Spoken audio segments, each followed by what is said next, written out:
बिस्मिल्लाहिर्रहमानिर्रहीम। अस्सलाम वालेकुम प्यारे दोस्तों, उम्मीद है कि आप खैरियत से होंगे। हमारी दुआ है कि अल्लाह ताला आपको खैर आफियत से रखे। प्यारे दोस्तों, आज की वीडियो में हम आपको हज़रत इब्राहीम अलैहिस्सलाम का तारुफ करवाएंगे और साथ ही ये भी बताएंगे कि उनको आग में क्यों डाला गया था।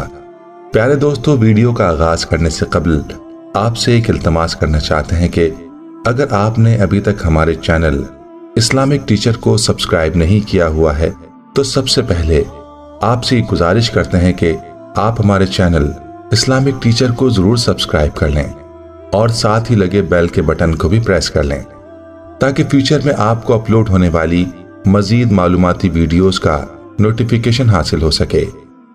प्यारे दोस्तों, हजरत इब्राहीम अलैहिस्सलाम अल्लाह ताला के मुकर्रब तरीन पैगंबरों में से एक हैं। आपने अपनी जिंदगी अल्लाह ताला की बंदगी और उसकी अताअत में गुजारी। प्यारे दोस्तों, हजरत इब्राहीम अलैहिस्सलाम की विलादत नमरूद बिन कनान के दौर में हुई। जब हजरत इब्राहीम अलैहिस्सलाम पैदा हुए तब पूरी कौम शिर्क में मुब्तला थी। आपने दावत तौहीद का आगाज अपने घर से किया। सबसे पहले आपने अपने बाप को तौहीद की दावत दी। प्यारे दोस्तों, वालिद को दावत तौहीद देने के बाद हजरत इब्राहीम अलैहिस्सलाम ने कौम को दावत दी, मगर कौम ने आपको झुठलाया। आपने कसम खा ली कि मैंने इनके बुतों को तोड़ना है। कौम जब जश्न मनाने निकली तो उन्होंने हजरत इब्राहीम अलैहिस्सलाम को भी जश्न में चलने को कहा, लेकिन उन्होंने कहा मैं बीमार हूं। मुसलसल इसरार के बावजूद हजरत इब्राहीम अलैहिस्सलाम उज़्र पेश करते रहे। बिलाखिर सब लोग जश्न के लिए शहर के बाहर बड़े मैदान की तरफ चले गए। जब वो लोग मेले में गए तो हजरत इब्राहीम अलैहिस्सलाम बुतखाने में चले गए और देखा कि वो बुत बड़े शानदार माहौल में हैं और लोगों ने अपने ख्याल में उनसे खुशनुदी हासिल करने के लिए उनके सामने तरह तरह के खाने रखे हुए हैं। ये देखकर हजरत इब्राहीम अलैहिस्सलाम ने मजाक उड़ाते हुए फरमाया, तुम खाते क्यों नहीं? फिर फरमाया, तुम्हें क्या हुआ है, तुम बोलते क्यों नहीं?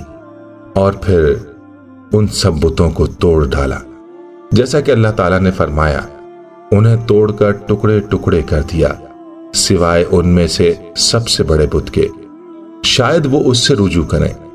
फिर हजरत इब्राहीम अलैहिस्सलाम बसूला बड़े बुत के हाथ में देकर बुत खाने से निकल आए ताकि ये तासुर मिले कि उसे अपने साथ छोटे बुतों की इबादत देखकर गुस्सा आ गया।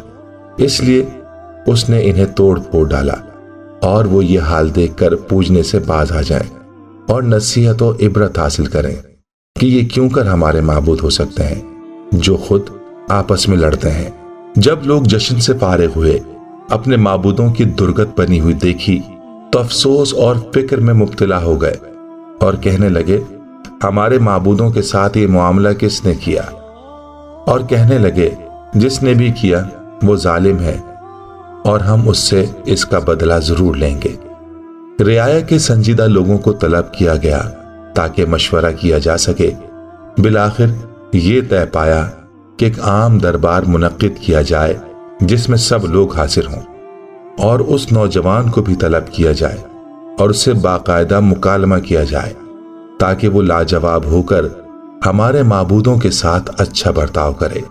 चुनाचे जब मुकर्रर दिन आया और मजमा जमा हो गया तो हजरत इब्राहीम अलैहिस्सलाम को बुलवाया गया और सख्त लहजे में कहने लगे कि हमारे पास गवाह मौजूद हैं कि तुमने इन बुतों को तोड़ने की बात की थी।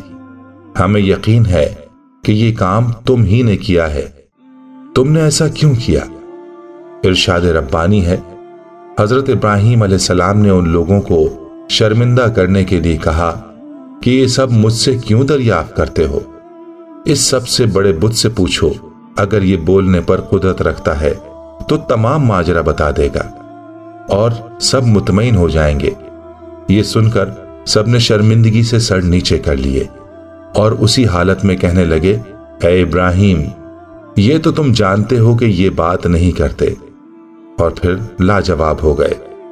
ये मायूस हालत देखकर हजरत इब्राहीम अलैहिस्सलाम ने फरमाया, ऐ मेरी कौम, میرے اللہ نے مجھے حکم دیا ہے کہ میں تم لوگوں سے کہہ دوں کہ تم کیوں ایسی چیزوں کو معبود بناتے ہو۔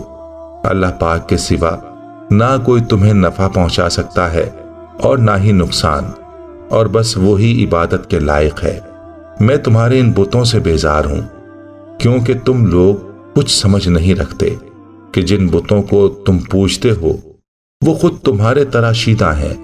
در حقیقت تم خود ان کے خالق ہو، کیونکہ تم نے انہیں بنایا۔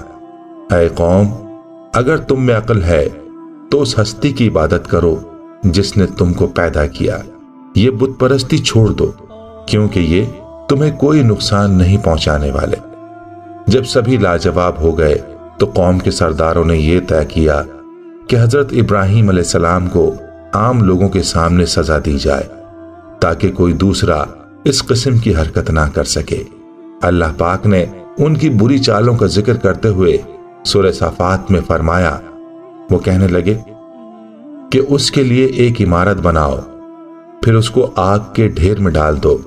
غرض انہوں نے اس کے ساتھ ایک چال چلنی چاہی اور ہم نے انہیں ہی زیر کر دیا۔ پھر یوں ہوا کہ پوری قوم کو کہا گیا کہ سب لکڑیاں اکٹھا کرنا اپنا فرض سمجھیں اور ایک میدان میں جمع کرتے جائیں۔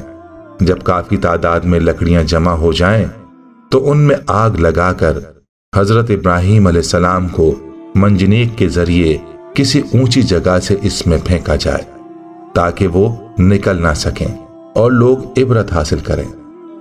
پھر انہوں نے ایک وسیع جگہ میں وہ تمام ایندھن رکھ کر اسے آگ لگا دی۔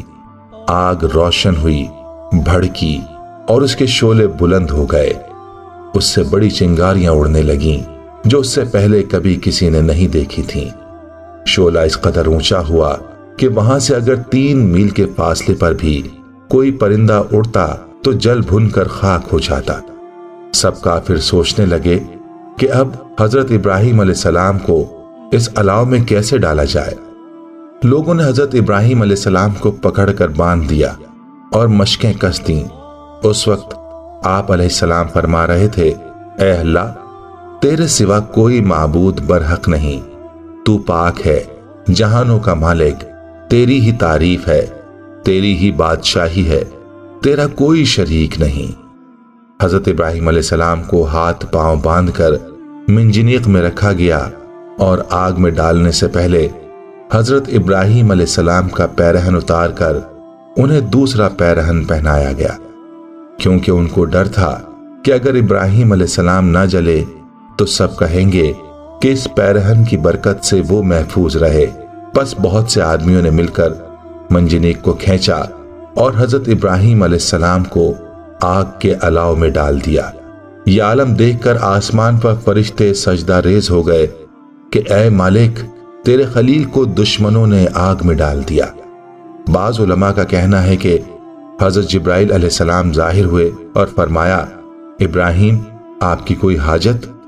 حضرت ابراہیم علیہ السلام نے کہا، آپ سے تو کوئی حاجت نہیں، لیکن سارے عالم کی طرح رب العالمین کا محتاج ہوں۔ بارش کا فرشتہ بھی کہنے لگا، مجھے کب حکم دیا جائے گا کہ میں بارش برسا دوں؟ لیکن اللہ پاک کا حکم اس سے بھی پہلے پورا ہو گیا۔ ارشاد باری تعالی ہے، ہم نے حکم دیا کہ اے آگ سرد ہو جا اور ابراہیم پر موجب سلامتی بن جا۔ حضرت ابراہیم علیہ السلام جب آگ میں جا گرے تو ان کفار کا پہنایا گیا پیرہن گھڑی بھر میں جل گیا، لیکن حضرت ابراہیم علیہ السلام کو کوئی نقصان نہ پہنچا۔ یہ اللہ پاک کا فضل و کرم تھا کہ آپ علیہ السلام آگ جیسی چیز سے بھی محفوظ تھے، اور بحکم الہی وہ آگ مثل گلزار ہو گئی، اور اس آگ میں بھی حضرت ابراہیم علیہ السلام کو نعمتیں عطا کی گئیں، اور آگ آپ کو نقصان نہ پہنچا پائی۔